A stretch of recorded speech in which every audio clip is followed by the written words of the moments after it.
আপনি আজকে যে মানুষটাকে বাজেভাবে ঠকালেন, সে মানুষটা আপনাকে অভিশাপ দিক আর না দিক, কিন্তু আপনি অবশ্যই একদিন না একদিন ঠকে যাবেন। হয়তো অন্য কারো হাতে বা অন্য কোনো ভাবে, কিন্তু আপনি অবশ্যই ঠকে যাবেন। কারণ বাস্তবতা হচ্ছে, আপনি তার কাছ থেকে মুক্তি মিললেও তার যে আত্মার দীর্ঘশ্বাস, সেখান থেকে আপনি কখনোই মুক্তি পাবেন না। কাউকে বিনা কারণে অন্যায়ভাবে আঘাত করলে, কারোর সাথে বেইমানি করলে বা প্রতারণা করলে আপনি সাময়িকভাবে হয়তো ভালো থাকবেন, কিন্তু বেশি দিন ভালো থাকতে পারবেন না। জীবনের শেষ দিন পর্যন্ত তো অবশ্যই না। বিশ্বাস ভাঙার প্রতিযোগিতায় আপনি হয়তো খুব দক্ষতার সাথে বিশ্বাস ভাঙছেন। আপনার দেওয়া দুঃখ কষ্টেও প্রার্থনায় বসে কেউ চোখে পানি ফেলছে। প্রস্তুত থাকুন, আজ না হয় কাল কেউ না কেউ আপনার বিশ্বাস ভাঙবে, কেউ না কেউ আপনার চোখের পানি ফেলবে।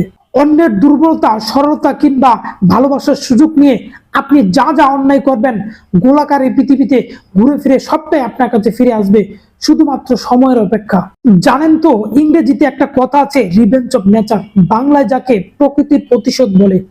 কিন্তু মানুষ যখন ঠকে গিয়ে দেখে ঠকবাজ, প্রতারক, বেঈমান, বিশ্বাসঘাতক, চরিত্রহীন মানুষগুলো দিনের পর দিন, বছরের পর বছর, যুগের পর যুগ ভালো আছে, তখন মনে হয় রিভেঞ্জ অফ নেচার বলে কিছুই নাই, এটা শুধু একটা সান্ত্বনার বাণী। কিন্তু আসলে মোটেও ঠিক নয়। আপনি সবাইকে ফাঁকি দিতে পারেন, প্রকৃতি কখনো আপনাকে ফাঁকি দিবে না। সবাই আপনাকে ছাড় দিতে পারে, কিন্তু প্রকৃতি আপনাকে কখনোই ছাড় দিবে না। Be careful.